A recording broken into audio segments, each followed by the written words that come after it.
Political Capital is brought to you by Uber Canada. Learn more at uber.com/flexibilityworks. CHEK Podcasts.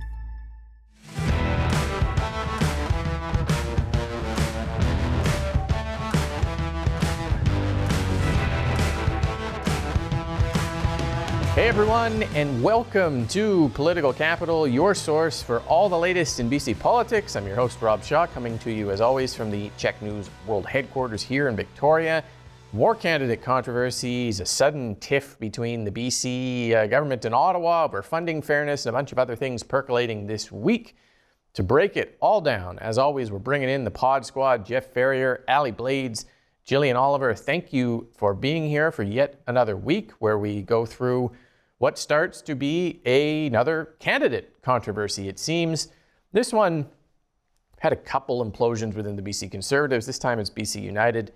They named Asad Gondal as their Surrey North candidate this week. On paper, looks like a great get for them, a leader in the Muslim community, the president of the BC Muslim Association, and representing 80,000 members in the Sunni Muslim community, 8 mosques, a school, but almost immediately went sideways on them, defensive position after some letters came out talking about the Quran and Islamic law view on LGBTQ rights and transgender issues, calling the Israeli-Palestinian conflict a genocide on behalf of on Israel.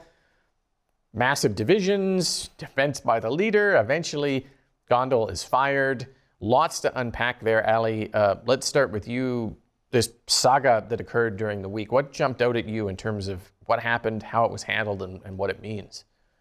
Well, Mr. Gondal wasn't just fired. He was thrown under the bus. And I'll break it down as to how I get to this conclusion. One, I think that the statement from Kevin Falcon was actually bogus and bad judgment. Why? Because in some point of that candidate vetting process, this would have been flagged, i.e. the leader and the decision makers at the BC United office would have known that this would be an issue some way, somehow, but they decided that they would roll the political dice and see if this would just go under the radar, but sorry, the internet exists, and therefore the internet did what the internet does and really made sure that they applied pressure on BC United and Kevin Falcon, and therefore led to this decision because they really couldn't escape it. Now, the inauthentic statement that I think was made by Kevin Falcon in his letter was that he asked Mr. Gondal if he would essentially reject his faith that he's had his entire life and side with the opinions of the political party. I think that there is no scenario where Mr. Gondal would have approved or said yes to that. Therefore, it was throwing him under the bus, not a civil conversation of, well, do you think that you could potentially have these opinions instead of that? And so for the leader, it was more so trying to score those political points over ensuring that he was recruiting candidates that had the same values as the party. I will say this, though, and I've criticized Kevin Falcon for not putting out statements, and in fact, Adam Wilson, his director of communications, would always put things out to kind of temper some of the fires that have been happening at BC United. So I will say that it was really good for Kevin Falcon to be the one to actually put out this letter, but that could also be because Adam Wilson's, looking for other jobs and not trying to be the person that's facing forward a little bit more. So kudos to him for that. And I'd be remiss also if we didn't even talk about Caroline Elliott's letter that she put out too. The premise of hers was freedom of speech, but really what we can dissect from that was that the team wasn't really on board with Kevin Falcon's decisions there. So I'm interested on what others think about Caroline Elliott's statement too. Yeah, notable because she's a big candidate in West Vancouver for BC United, but also Kevin Falcon's sister-in-law. So that call of criticism came from inside the House there. Jeff, there's a lot to unpack there. I think the bottom line from Allie's comments, and sort of from what I read as well, is there's a lot that rests on the leader here in terms of making this decision, overriding what seemed to be some, vetting concerns, and then not recognizing perhaps the opposition to those letters being so strong and taking a while to get around to the eventual decision. What did you make of how it all played out? Yeah, I don't know what the process is for this on Political Capital, but I just like to cede my time to Allie to keep talking. That doesn't work that way. Look, I get where Kevin Falcon's headspace is here. These are desperate days for his leadership and BC United. I've been there before when I was worked in the Ontario NDP in 2003. It was a very polarized election between the Liberals and the Conservatives. We were around 12, 13% in most polls, and you're desperate, right? You're desperate to get noticed. You're desperate to show strength. You're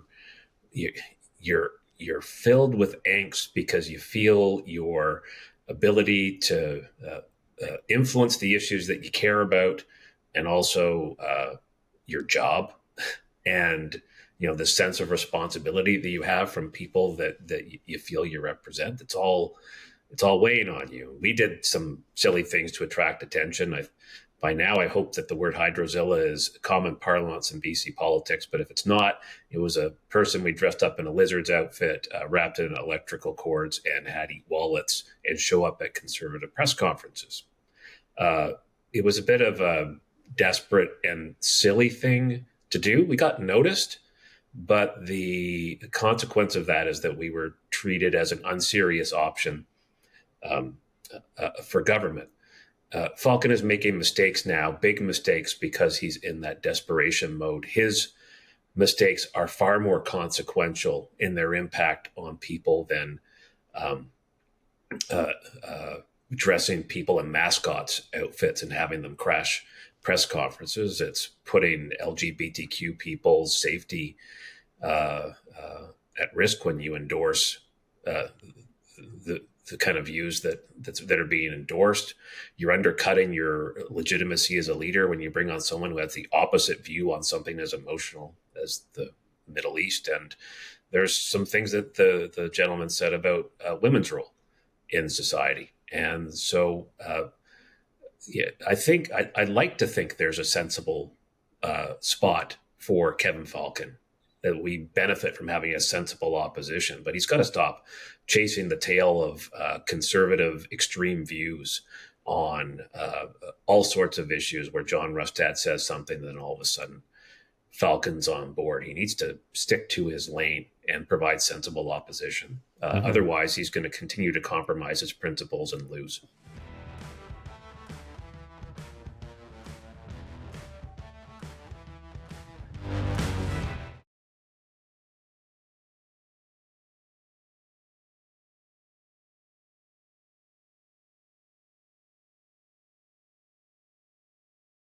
Jillian, the initial defense from Falcon here was religious freedom.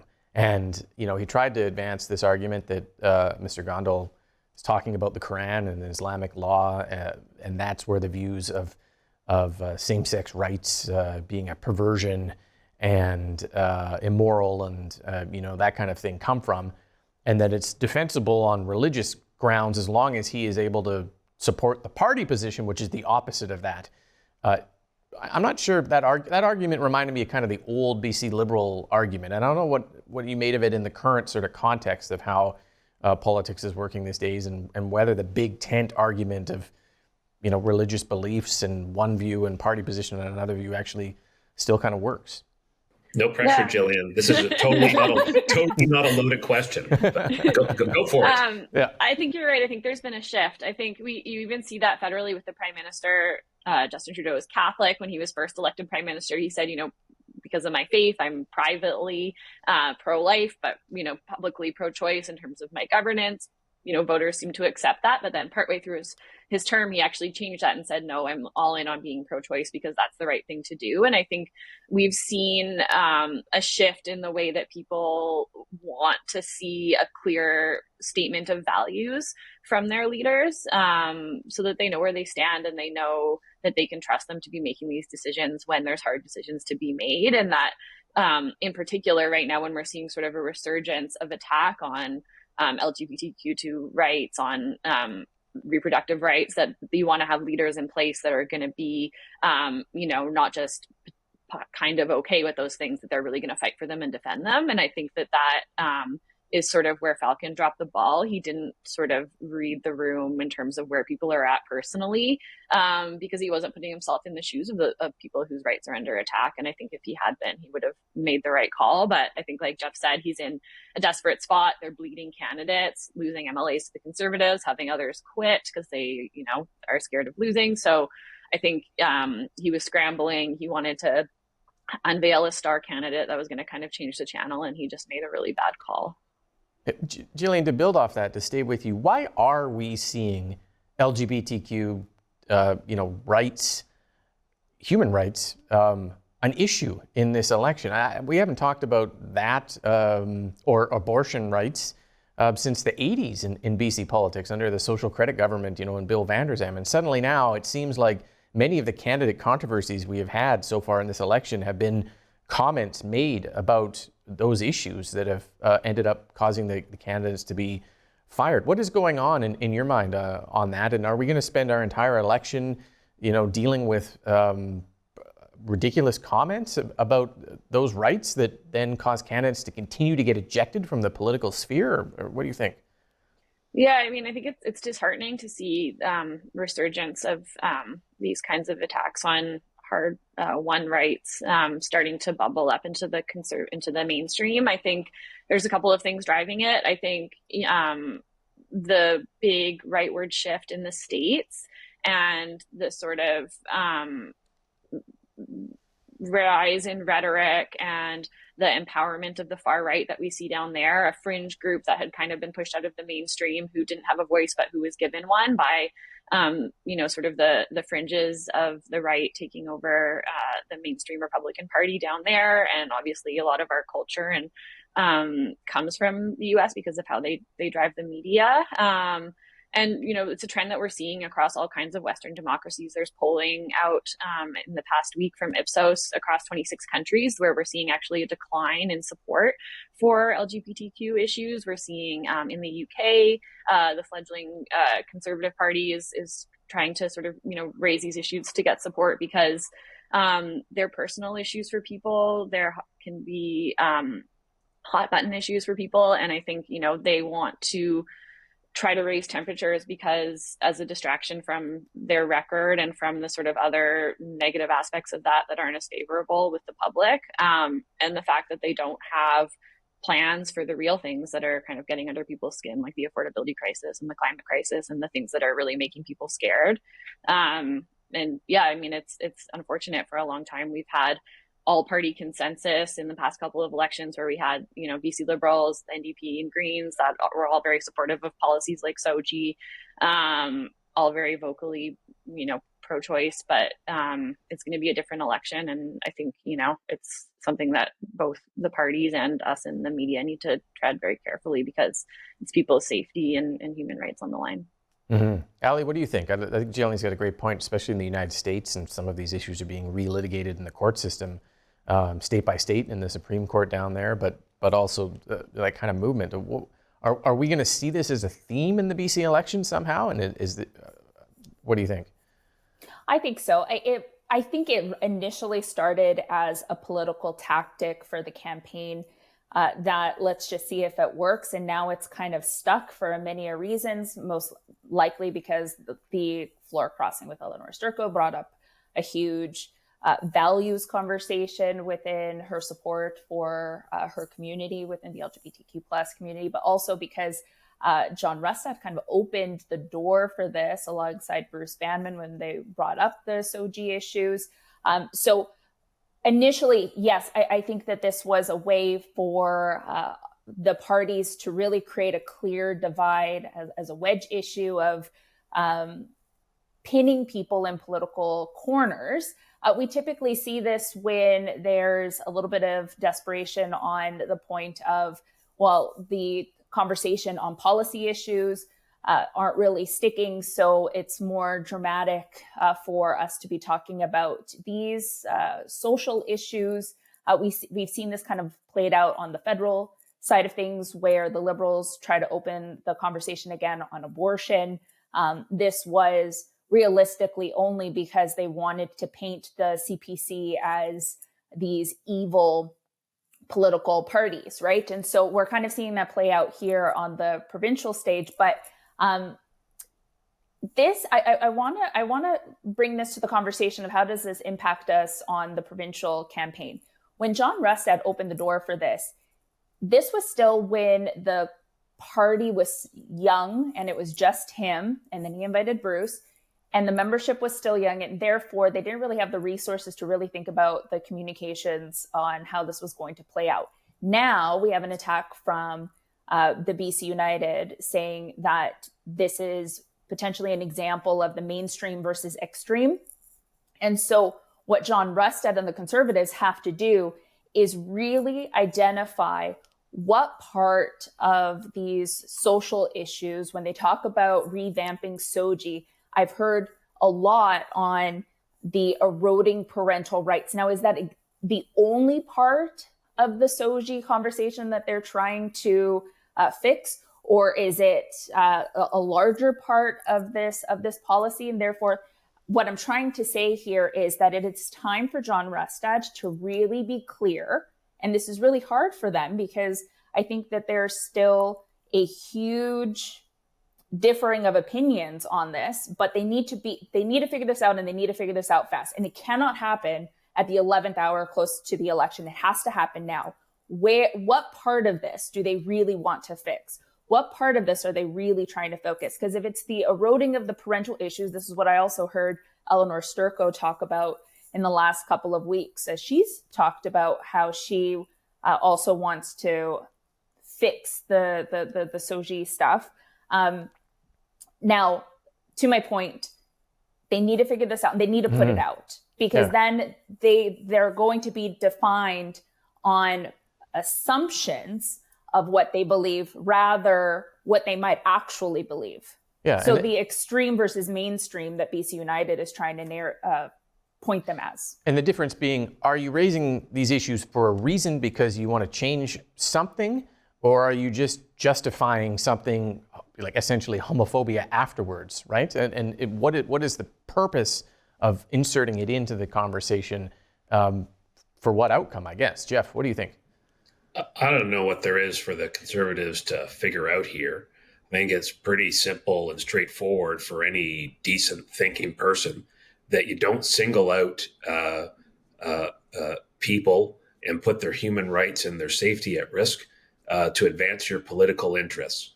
That's where John Rustad landed as a leader early on. Doesn't need to articulate where he stands. He already has.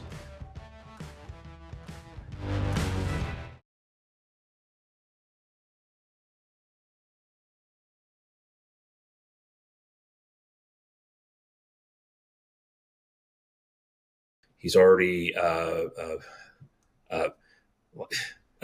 you don't need to bring in high-priced conservatives from Eastern Canada to massage your message to try and make it palatable to people when you've already made clear statements that in difficult times like these, the way forward for the party is to make political pawns out of people who are already vulnerable, who've had to fight for every right that they had, and we shouldn't be slipping back on. It's happening because there's a right-wing, Jillian's right, there's right-wing folks in the United States who are pushing this. They want government to stay off their lawns and not charge them any taxes and stay out of their way, but they seem to think it's their job to impose on others how they should live their lives. And there are politicians here in BC who seem to think that that's a vote getter I hope it's not. I know the government will stand against it. We'll see if Kevin Falcon can find a lane and see where he stands on this. I know the Greens will push back against this, and I hope British Columbians push back against this kind of backwards thinking on election day. Okay. It's a heavy subject, and let's leave that there. We will just switch complete subjects and complete tones here to end the show. I just want to show you a video that a lot of people were talking about in BC politics this week from the BC Greens, a faux film noir trailer about, I'm not even sure what it's about. Let's take a look at an excerpt here. Another beautiful day at the legislature. Out here, I'm one of the good guys. But there aren't that many good guys left. Sonia first now. I'm a legislator.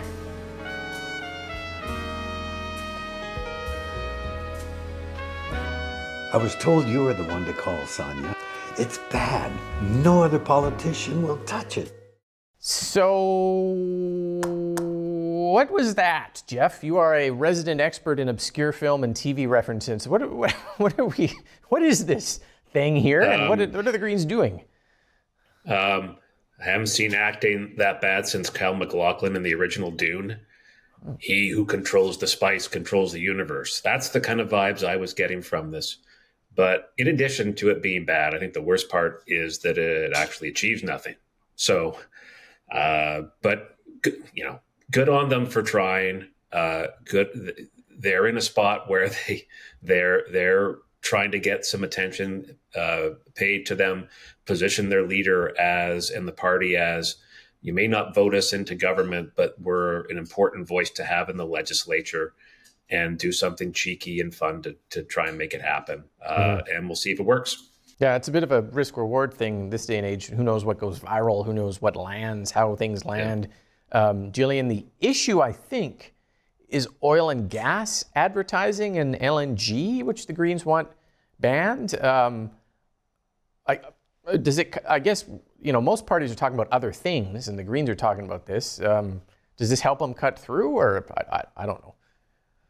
Well, I think that the videos itself is a little bit vague, but I think the Greens have effectively used humor in the past to sort of, make a point on this issue. They had another really great video out about greenwashing that was funny, showcased the leader's personality really well last week. All right, great discussion. Thank you to the Pod Squad for being here. Make sure you subscribe to our audio podcast for additional content, and we will be back next week with all the latest in BC politics here on Political Capital.